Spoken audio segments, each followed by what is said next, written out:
Ndabaramukije mwese nshuti banywanyi bacu mukunda kandi mugakurikira amakuru n'ibiganiro dutambutsa kuri chaîne yanyu imwe rudende ya Isange TV, ishene bashikiriza amakuru n'ibiganiro biba bigezweho kandi biba byakora amatohoza ururimi rw'ikirundi. Ndabahaye mwaramutse, abandi ndabahaye mwiriwe bivanye naho muherereye. Iri ni iteka n'umunezero ntangire by'usubira kubana namwe banywanyi bacu mukunda kandi mugakurikira amakuru n'ibiganiro tubandanya gushikiriza amakuru n'ibiganiro biba bigezweho kandi biba byakora amatohoza ururimi rw'ikirundi. Reka rero mbahe ikaze mu makuru yacu yo muri iki gitondo, amakuru abazindutse havugwa mu bisata bitandukanye, haba muri politiki, mu nkino, mu ndero, mu iperereza, mu gateka na muntu, mu makungu kuri ndetse n'andi makuru yose abazindutse avugwa ijya nino. Reka rero mbahe ikaze mu makuru yacu yo muri iki gitondo, hakaba ari amakuru rero araza agushimikira ku ngingo nkuru zikurikira. Turaza kunyarukira mu gisata ca politike. Kuri ubu mu Burundi biri kwibazwa mbega mu gihe umukuru w'igihugu cy'u Burundi Evariste Ndayishimiye yohura n'ibibazo cyangwa se akaryamira ukuboko kw'abagabo, ninde ashobora kumusubirira? Amakuru duhabwa n'amasoko yacu ndetse n'amakuru aturuka ku rubuga nk'uko ibwirizwa shingiro ribimenyesha, bivuga ko Geras Ndabirabe arongoye inama nshingamateka ariwe agomba gusubirira umukuru w'igihugu nk'uko amakuru ku rubuga abishikiriza, ndetse nk'uko inama ndetse nk'uko ibwirizwa shingiro ribishikiriza. Turaza kubigaruka ku makuru yacu ku buryo bw'idonido. Turaza no kunyarukira mu makuru agaruka ku bijanye n'imikorere ya Faustin Ndikumana ndetse na Gabriel Rufyiri, aho babandanya bidogerwa n'indongozi zikomakomeye mu butegetsi. Turaza no kunyarukira no mu bindi bisata bitandukanye ngaha mu Burundi, amakuru yose tuze kuyabashikiriza ku buryo bw'idonido. Ejo ndakwibutsa ibuka gufyonda suivre, partage ndetse na s'abonner kugira ngo tubandanye kubana mu makuru n'ibiganiro vya misi yose tubandanya kugushikiriza kuri iyi mbonesha kuri yanyu mukunda cyane imwe rudende ya Isange TV, ishene biriko irabashikiriza amakuru n'ibiganiro biba bigizo kandi biba byakorewe amatohoza mu rurimi rw'ikirundi. Reka rusubire ndabaye ikaze mu makuru yacu ku buryo bw'idonido. Tugiye guhera ku biriko biravugwa mu gisata ca politike, na cyane tugiye guhera ku biriko biravugwa mu gihe ngo umukuru w'igihugu ashobora kuba mu makuru tugiye guhera ko nuko ngo mu gihe ngo bishitse umukuru w'igihugu Evariste Ndayishimiye akagira ikibazo c'ubuzima bwiwe canke akaryamira ukuboko kw'abagabo, ariko ngo nta nubwo nyine tutabimwipfurije, uyu uje urongoye inama nshingamateka ariwe Geras Ndabirabe ngo niwe yoca atwara igihugu nk'uko ibwirizwa shingiro ry'u Burundi ribivuga. Igihugu carongorwa n'uyu muntu ngo nubwo n'ubundi kitari kirongowe neza, mubona ngo coba kiriko kiragana hehe? Izi ni zimwe mu ntahe zishikirizwa na bamwe mu bahinga mu vya politike. Umuntu ngo yubahuka akavuga ko abarundi $1 bakeneye, kandi azi neza ko ata n'ihinguriro rya yeboyebo Uburundi bufise, byose byinjira mu Burundi bivuye hanze y'igihugu.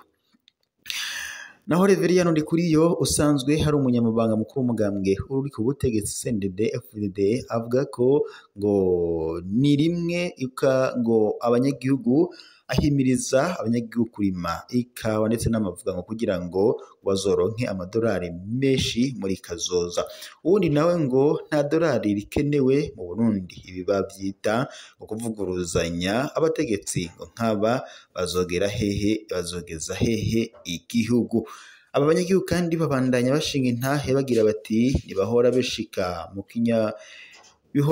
bishika mukiyumvira ngo impamvu muri CNDD-FDD abantu bazi ubwenge bigizwe inyuma bakaba bakumiriwe, abaparangana nabe bashigirwa imbere. CNDD-FDD irafise abagabo bazi ubwenge kandi bijunja n'ijambo, ariko utahunze igihugu yarakumiriwe canke yarahagaritswe mu mabanga.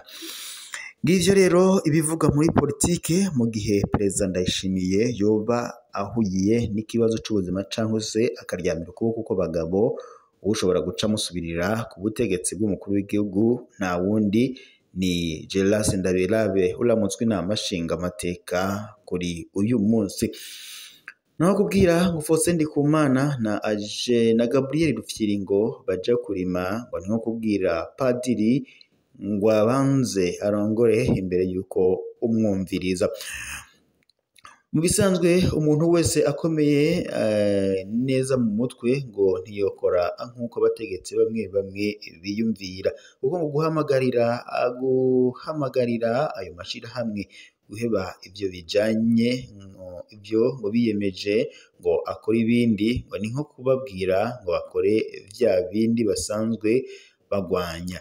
Kubahamagarira kwiba itunga ry'amashirahamwe batwara ndetse no kuryihagira ngo kumbure nk'uko ngo bobo basanzwe babikora. Umushikiranganji ngo ntiyategerezwa ngo kwitereka imirima ngo kutwereka imirima yiwe ngo twigireho iterambere kuko atari vyo yatumwe. Umushikiranganji kandi ngahabwa amabanga kugira ngo akore ivyongeye ibyo nyene yahawe mu kiringo yabihawemo.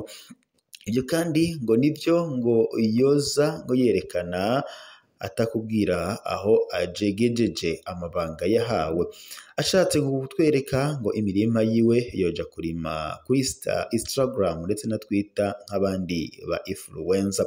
Ibaze ngo umushikiranganji mu vyajejwe harimwo amasoko ntangaguvu kuza atwereka ivyo yimbuye aho kutubwira aho agejeje mu gutanga amatara n'amazi ku banyagihugu banywa ibiziba, kandi rero akabivuga atwenga nk'uwahejeje akazi yahawe.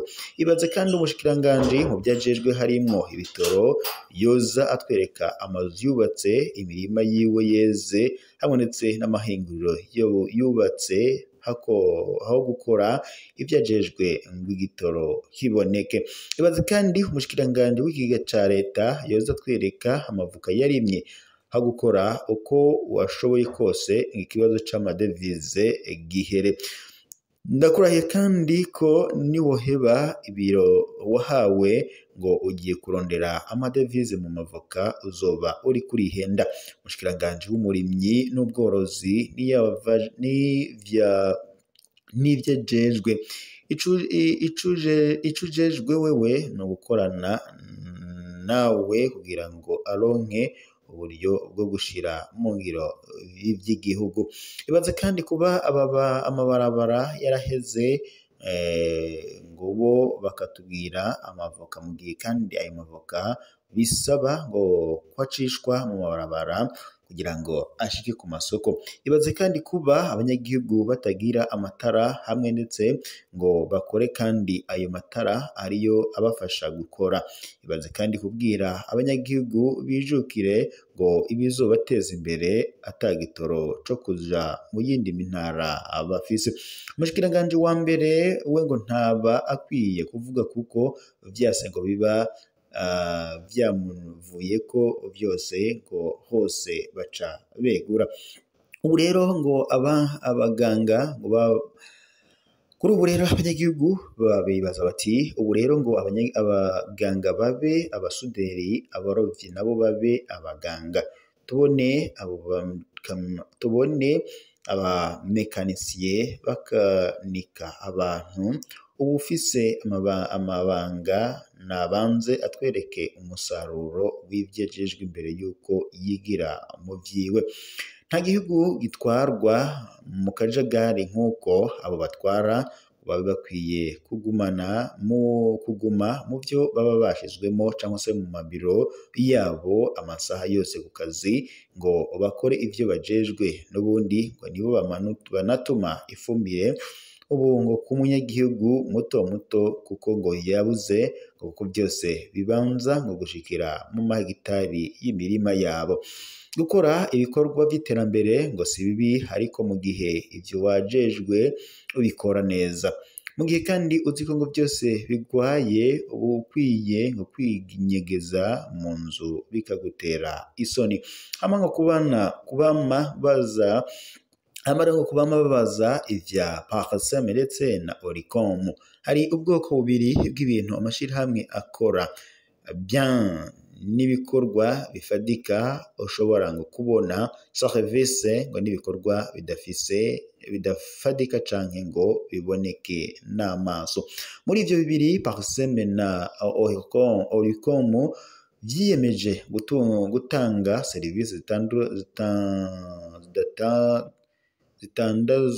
zitadandazwa arizo abi no lucrative, ni amashirahamwe adakora ivy'urudandazwa no commerciale.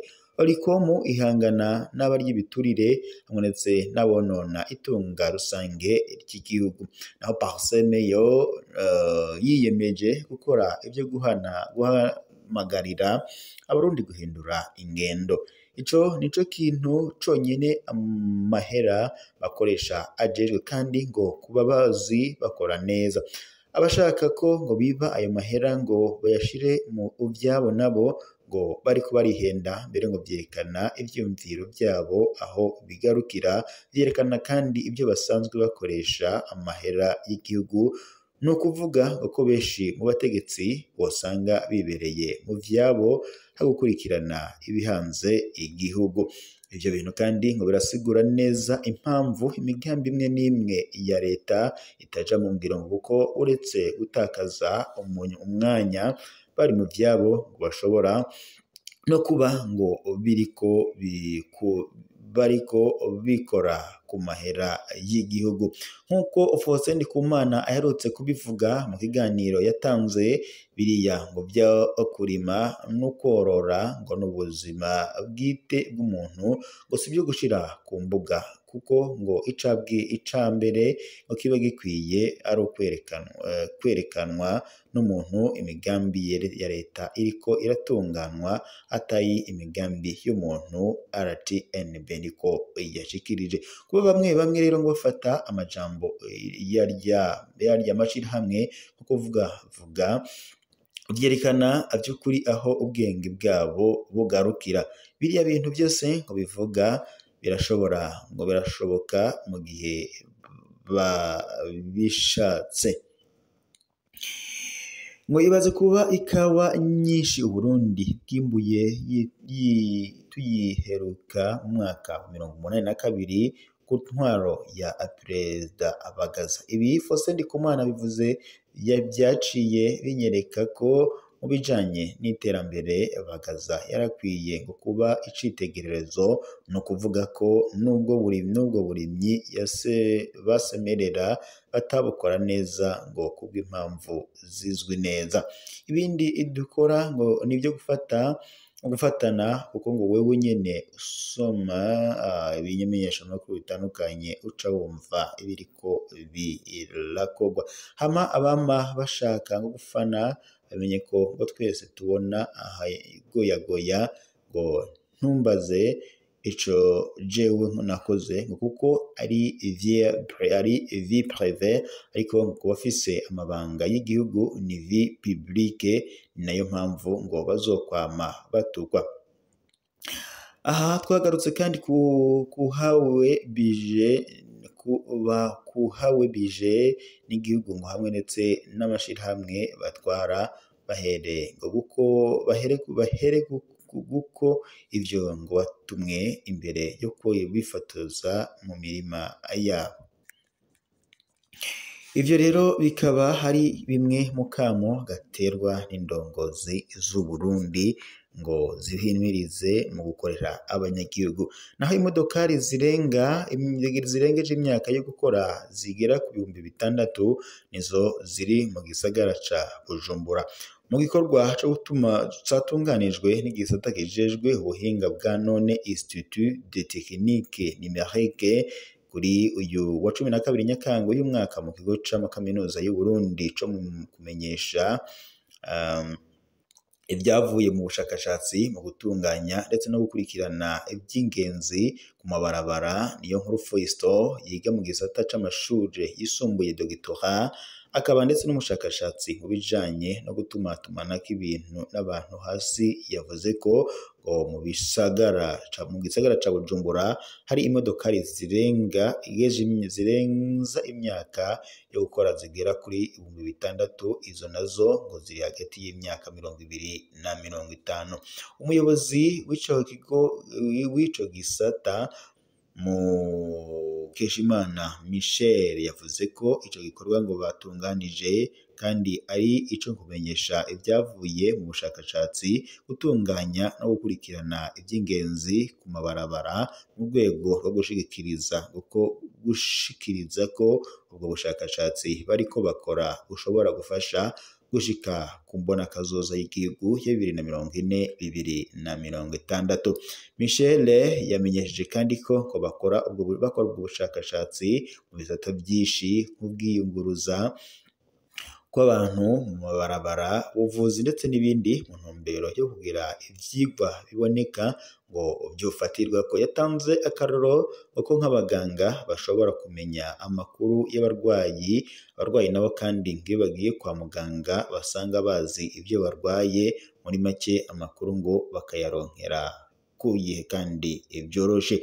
Ubwo buhinga kandi ngo bakaba bamaze kugira iyigana ibizwi nka simulation mu ndimi z'amahanga ry'ivy'ubwo buhinga. Mugabo ibikoresho bikenewe ngo ubushirwe mu ngiro ku mabarabara ntibiraboneka.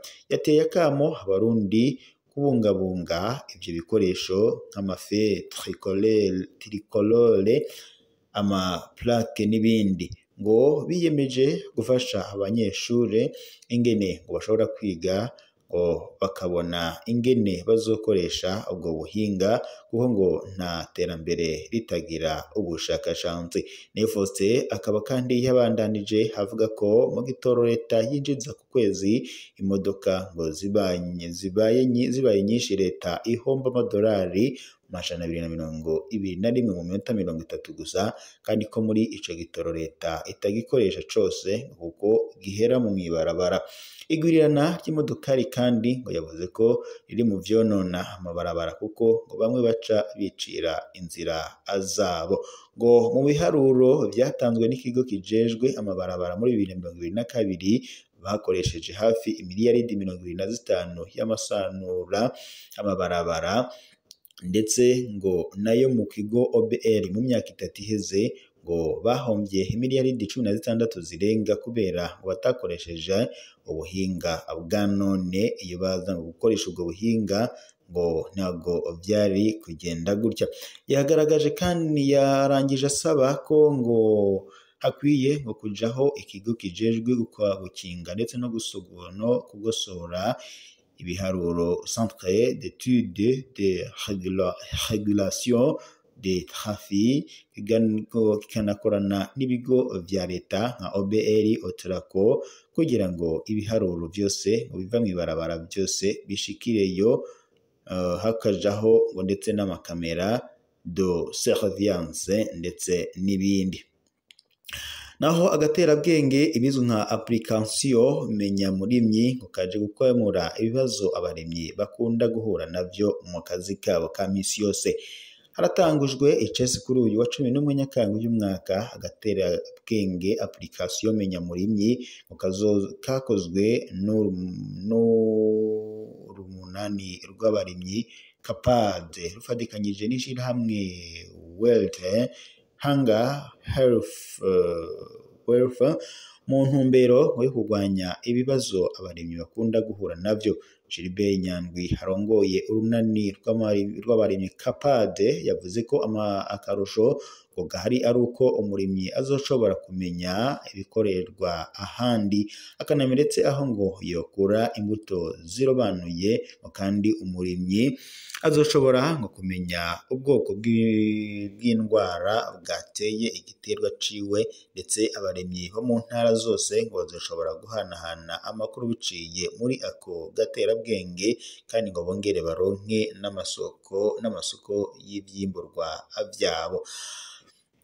Akaba kandi yabandanije amenyesha ko ako gaterabwenge mu ntango kazokorera ku biterwa 5 ari vyo: umuceri, ibigori, igitoke, imyumbati hamwe ndetse n'itomate, ariko ngo uko iminsi izoza iragenda ngo niko bazoza barongereza ibindi biterwa gushika byose bishikiriwe.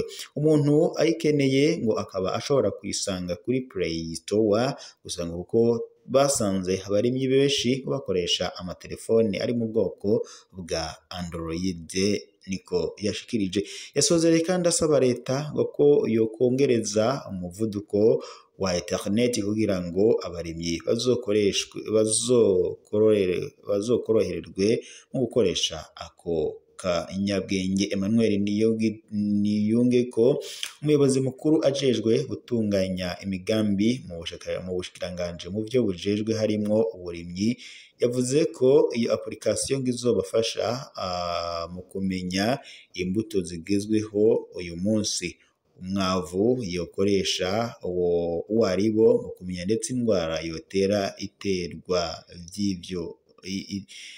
yotera ibiterwa vyiwe yariyo. Yabandanije kandi amenyesha ko iyi application ije gupfunyinyiriza urugendo abarimyi ngo ubwo ngo bahora baja kurondera abaganga b'ibiterwa ngo babarabire ibiterwa vyabo iyo bitewe n'indwara, ariko ubu bonyene ngo ubwabo bashobora kuzoza baravyirabira baciye muri iyo application. Naho kucerekeye abarimyi batagira izo telefone zo gukoresha, Emmanuel yamenyesheje ko mu muryango canke muri koperative hamwe ngo hoba hariho nk'umwe ayifise ngo arashobora kuza aratiza abandi bose kugira ngo barabe ivyo bakeneye, ngo gutyo ngo ntihagire uzosigara inyuma mu iterambere. Ku ruhande rwa leta ngo narwo akaba yamenyesheje ko izofasha kugira ngo umuvuduko wa connection yongere, gutyo ngo iyambona kazoza ya 2040-2060 ishikwe ko vyihuse. Naho Silas Nyandagaro ni umurimyi, akaba yarashimiye cane ishyirahamwe Capad ryashizeho iyo application, akaba ndetse yizeye ko azohakura amakuru atandukanye ajanye n'uburimyi, ndetse ngo nari yasanzwe ari umufundi w'indimo. Yagize ati jewe ino application izofasha cane kuko nzoyikuramwo inyigisho nzoshikiriza abarimyi, kandi nongere ndayikuremwo n'ubumenyi butandukanye kuvyerekeye indwara zifata ibiterwa. Umurimyi nawe ngo nzoshobora kumuvurira igiterwa aciwe ntarinze kuva aho nyene ndi, mu gihe ngo we azoba yandugikiye isanamu y'igiterwa ciwe ekigwaye.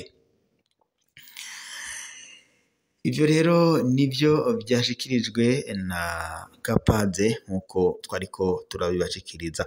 Reka rero dushimire mwese mwari kumwe natwe mu makuru turabashikiriza kuri iyi saha dusozere ngaha, tuze gusubira mu makuru araza kuba agezweko ku masaha akurikira.